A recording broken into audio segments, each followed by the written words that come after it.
Magandang araw mga ka-Spike, mainit na laban na naman ang ating aabangan. Ang napakahalagang laban ng Alas Pilipinas kontra Kazakhstan. Ito ang do or die game para sa semifinals ng AVC Challenge Cup 2025. Pero teka, nasaan si Angel Canino? Bakit tila hindi ginagamit? At may matinding balita rin kay Anorkolova ng Kazakhstan. Injured daw? At sina Don Makandili at Jen Yerbaba ang susi sa tagumpay ng bansa. Kung trip mo po ang ganitong content, huwag kalimutang mag-follow at pa-subscribe na din. Tara, alamin na natin. Ang Alas Pilipinas ay nasa isang kritikal na posisyon ngayon. Pagkatapos ng pagkatalo sa Vietnam, kailangan nilang manalo sa laban sa Kazakhstan para makapasok sa semifinals. Sa grupong ito, malalakas ang bawat kalaban. Pero sa likod ng lahat ng pressure, nakatayo pa rin ang ating national team. Buo ang loob, buo ang puso. Napakadaming fans ang nagtatanong, nasaan si Angel Canino? Bakit tila hindi pa siya nailalagay sa loob ng court? May mga ulat na baka hindi pa siya 100% mula sa isang minor injury. May posibilidad din na sinusubukang i-preserve siya sa coaching staff para sa mga crucial na bahagi ng torneo. Pero sa ganitong klaseng laban, they must win.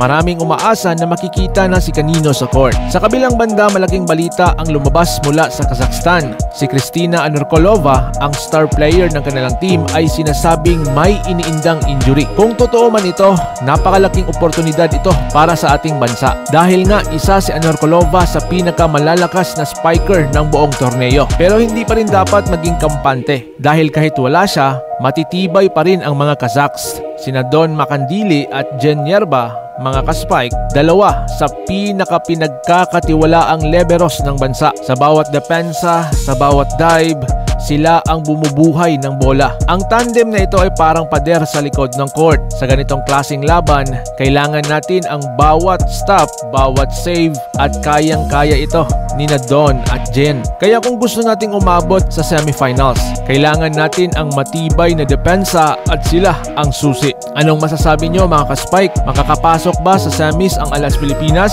Dapat bang ipasok na si Canino? Comment down below at huwag kalimutang i-like, subscribe para sa mas marami pang update sa volleyball.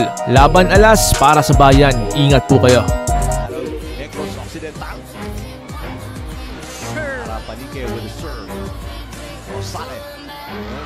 Almost came up short, back of the net. Tip by Nuna.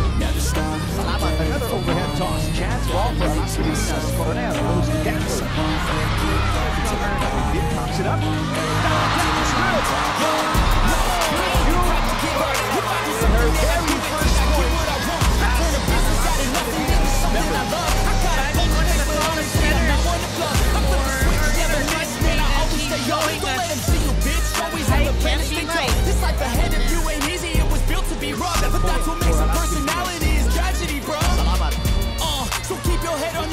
Now we ain't out here moving rocks, we out here moving poses. Now we ain't getting posterized, we out here making poses. And we ain't got nothing to hide, we move forward like soldiers. You better wake up for the pay stub or you'll pay up. Don't make love to the game, bro, fuck the game up. Change up to your brain stuff, to your greatness. Same us for the way up, play the